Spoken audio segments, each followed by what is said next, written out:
On the morning of September 15th, 2025, Daniel Ghaly sat at his desk in Toronto, staring at a spreadsheet that didn't make sense. At 41 years old, Ghaly was a senior commodity strategist at TD Securities who had built his reputation on quantitative precision. But the numbers he was looking at suggested something Wall Street wasn't ready to hear. Silver was trading at $41 per ounce. The headlines called it a consolidation after the metals rally from $23 at the start of 2024. His colleagues published forecasts, keeping silver in the 30s. Meanwhile, Ghaly's inventory model was flashing red. The London Bullion Market Association reported 827 million ounces sitting in their vaults. Institutional investors saw that number and felt reassured. But Ghaly knew the truth hiding inside that total. 551 million ounces were locked in exchange-traded funds, already spoken for, untouchable. The real number, what traders call the free float, the actual silver available for immediate purchase, was closer to 155 million ounces. He ran the math again. Global silver demand in 2024 had hit 1.21 billion ounces. That meant the world was consuming 3.3 million ounces every single day. Solar panels alone were eating 197 million ounces annually. Electric vehicles, data centers, electronics, all structurally locked in, non-negotiable. He divided 155 million by 3.3 million. 47 days, 6 weeks of supply. But it wasn't the depletion timeline that made his hands go cold. It was the lease rates. For the fifth time in 2025, the cost to borrow physical silver in London had spiked above 5% annualized. The historical normal was 0.3 to 0.5%. This wasn't a 20% increase. It was a 500% surge. When refiners who manufacture bars and coins are willing to pay 5% just to access metal for a few weeks, it means one thing: there isn't enough to go around. Ghaly had seen backwardation before, futures trading below spot prices, but never this extreme. COMEX silver futures in New York were trading at a 70-cent premium over London spot. That inversion violated every rule of normal market structure. Traders were paying more for physical delivery than for a paper promise 3 months out. He published his research note that afternoon. The conclusion was simple. At current industrial consumption rates, London's deliverable stockpile could be completely depleted within 7 months. Not tight, not strained. Empty. The financial media didn't call. Wall Street kept publishing $40 forecasts. 3 weeks later, on October 8th, 2025, silver lease rates hit 34.9% annualized, the highest level ever recorded in modern precious metals markets. Refiners were paying 35% to borrow metal that the futures market said was abundant and cheap. By October 25th, silver broke $54 per ounce, and 30 million ounces flooded out of COMEX vaults to backfill London's hemorrhaging stockpiles. The banks said there was plenty of silver. The chart said silver was consolidating. But Daniel Ghaly was holding a data set that proved the entire global market was running on fumes, and the countdown to zero had already begun. The divergence between narrative and reality had never been wider.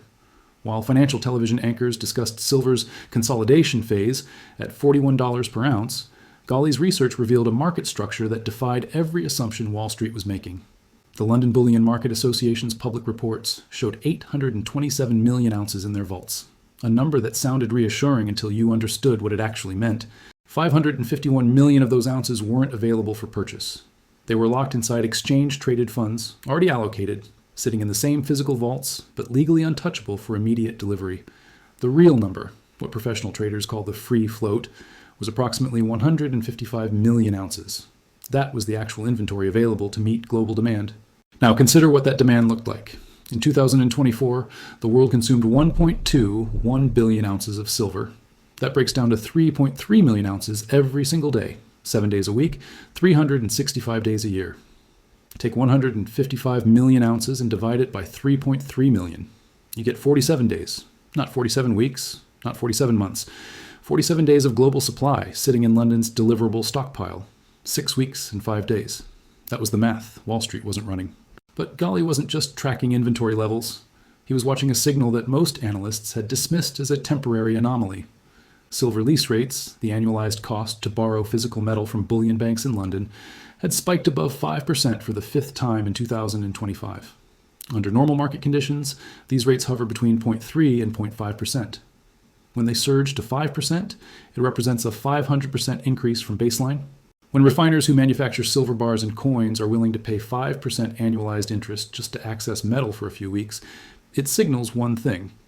There isn't enough physical silver in the system to meet immediate demand. The borrowing cost itself was the evidence.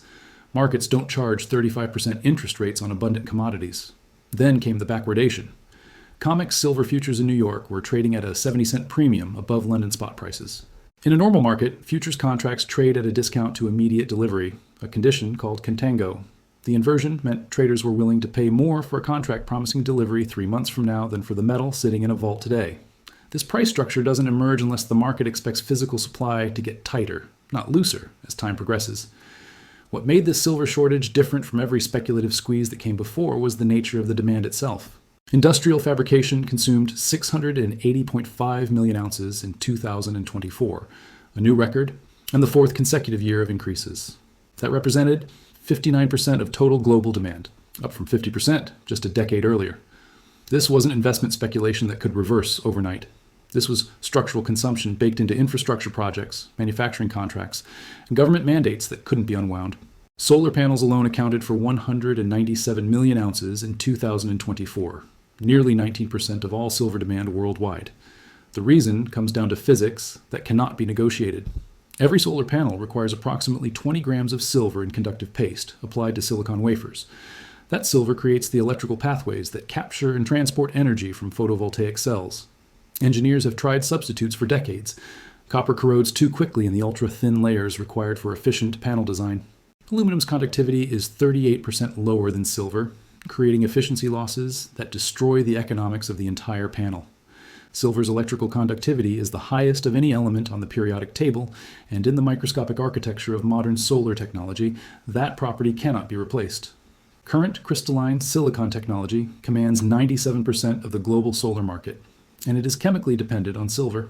The metal is dissipative, spread across microscopic components in concentrations that make recycling economically impossible. Unlike jewelry or coins that can be melted down and reused, the silver in a solar panel is gone forever once the panel is manufactured. China produces nearly 90% of the world's solar panels, and their renewable energy mandates drive relentless demand regardless of price. In October 2025 alone, Chinese imports of silver surged to 660 tons, the highest monthly total on record, while domestic Shanghai exchange stockpiles fell to 9-year lows. The electric vehicle sector added another structural layer. Each EV requires 25 to 50 grams of silver per vehicle, compared to 15 to 28 grams for traditional internal combustion engines. The Silver Institute projects automotive silver demand will grow at 3.4% annually through 2031, with electric vehicles overtaking combustion engines as the primary silver consumer by 2027. Data centers powering artificial intelligence infrastructure multiplied global IT power capacity 53-fold from 2000 to 2025. All requiring silver's thermal management properties in server components and cooling systems. This tonnage isn't coming back to the market. It's locked into products with 10 to 30-year operational lifespans, and when those products fail, the silver inside them is unrecoverable. The silver market had been running a deficit for 5 consecutive years from 2021 through 2025. The cumulative shortfall totaled 678 million ounces, equivalent to 10 months of global mine production. In 2024 alone, the deficit reached 148.9 million ounces. The 2025 forecast projected 117.6 million ounces, the smallest gap in 4 years, but still massive in absolute terms. The question Wall Street wasn't asking was simple. Where was this missing metal coming from? The answer was above-ground stockpiles, and the drain was accelerating. London's LBMA vaults held 1,150 million ounces at their peak in 2021. By December 2024, that number had fallen to 827 million ounces, a 40% drawdown in 4 years. Of that remaining inventory, 551 million ounces sat locked in exchange-traded funds, leaving approximately 276 million ounces in the free float. TD Securities estimated the truly deliverable portion at only 155 million ounces. COMEX registered silver in New York told the same story. Deliverable inventory fell from 85 million ounces in mid-2022 to a range between 35.9 and 73 million ounces in 2025, depending on which data source you consulted. Combined LBMA and COMEX stockpiles dropped from 290 million ounces in early 2024 to below 210 million ounces by October 2025. The standard economic argument holds that higher prices incentivize more production.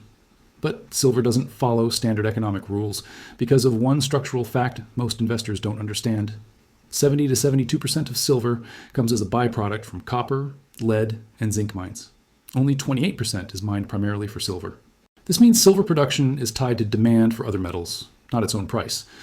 When copper demand drives a mine's economics, silver output is essentially fixed regardless of whether silver trades at $30 or $60 per ounce.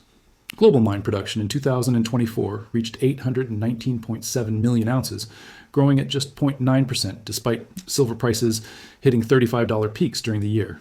Production barely budged because the metal's price wasn't the determining factor. Even if prices doubled tomorrow and triggered new mining projects, the timeline problem remains unsolvable. From discovery to first production, developing a silver mine requires 5 to 8 years minimum.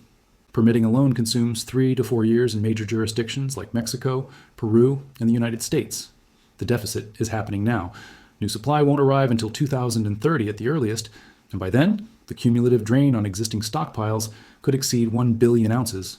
The price mechanism said silver traded at $41 to $50 per ounce, but the market structure told a completely different story. COMEX silver futures represented approximately 1.2 billion ounces of paper silver traded annually. The physical registered inventory backing those contracts stood at 35.9 million ounces as of July 2025. That creates a leverage ratio of 33 to 1. For every 1 real ounce sitting in a COMEX vault, there were 33 contractual claims against it. This fractional reserve system works perfectly until a critical mass of contract holders demands physical delivery simultaneously, and then the illusion collapses. The precedent already exists. During the March 2020 lockdowns, gold futures experienced extreme backwardation when physical delivery chains froze. Spot premiums exceeded 3%, and COMEX contracts traded at massive discounts to physical London prices, a structural impossibility under normal conditions. The CME Group, which operates COMEX, solved the crisis by allowing cash settlements and changing delivery rules mid-crisis. The paper market admitted it couldn't fulfill its promises, so it rewrote the contract terms to avoid default. Investors hoping for substitution to solve the supply crunch face the same dead end as mining production. Copper offers 6% less conductivity than silver and oxidizes too quickly in solar cell environments, destroying panel efficiency within months. Aluminum's conductivity sits 38% below silver, creating energy losses that make the entire product economically unviable. The industry has already pursued thrifting, reducing silver content per unit, as far as physics allows. Silver loading per solar cell dropped from 130 milligrams in 2016 to 80 to 100 milligrams in 2024. Further reductions risk catastrophic efficiency collapse that would make the panels worthless. The chemistry is non-negotiable, and there's no substitute on the periodic table that can perform the same function at the required scale. The final false hope rests on exchange-traded fund selling releasing metal back into the market. Current ETF holdings total 551 million ounces locked in LBMA vaults. But these shares represent unallocated silver, meaning the custodian banks, often the same bullion banks holding short positions on COMEX, can lease, rehypothecate, and shuffle this metal across multiple simultaneous claims. During the October 2025 London squeeze, 30 million ounces fled COMEX vaults to backfill London shortages. Lease rates still hit 34.9%. The physical movement barely registered because the underlying shortage was real, not a temporary liquidity problem. The market wasn't experiencing a momentary funding squeeze. It was running out of actual metal while the paper price pretended nothing had changed. When one analyst forecasts $100 silver, it's speculation. When major banks, contrarian fund managers, and mining CEOs independently arrive at the same conclusion through separate analysis, it becomes data worth examining. Bank of America published an official forecast in October 2025, projecting a $65 peak in 2026, with a $56.25 average. Larry Leppard of Equity Management Associates told attendees at the November 2025 New Orleans Investment Conference that $100 was easily achievable, with specific targets of $75 by mid-2026 and $80 to $90 by year-end. Philippe Geisels at BNP Paribas stated in a CNBC interview that $100 by the end of 2026 was certainly possible. Keith Neumeyer, CEO of First Majestic Silver, has maintained his $100 to $130 forecast throughout 2024 and 2025. Analyst David Steer projects $200 to $400 per ounce when the supply-demand collision he calls a brick wall finally hits. These aren't random guesses. They're risk assessments based on the same fundamental question. If London's 155 million ounce free float depletes within 7 months as TD Securities warned, and global demand requires 3.3 million ounces daily, where does the metal come from? The first option involves price rising until demand destruction occurs, solar manufacturers delay projects, EV production slows, electronics fabrication pauses, but government mandates make this politically impossible. The European Union committed to 700 gigawatts of solar capacity by 2030. China's renewable targets are non-negotiable state policy. Industrial demand cannot simply stop because the price doubled. The second option is dual pricing. Physical silver trades at $80 to $100, while COMEX futures trade at $50, the inverse of the March 2020 gold crisis. The paper market and the physical market decouple entirely, with premiums exploding to reflect actual scarcity, while derivatives contracts continue pricing fictional abundance. The third option is settlement rule changes. COMEX and LBMA alter contract terms mid-crisis, forcing cash settlements instead of physical delivery. The paper market publicly admits it cannot fulfill its obligations, and silver reprices to physical scarcity overnight. The winners in this scenario are unhedged primary silver miners with all-in production costs of $20 to $30 per ounce. At $100 silver, companies like First Majestic and Mag Silver generate 300 to 400% profit margins on every ounce produced. Physical holders with allocated segregated silver in vaults face no counterparty risk and own metal that cannot be rehypothecated. Long-dated call options offer asymmetric exposure to volatility spikes without the capital requirements of physical ownership.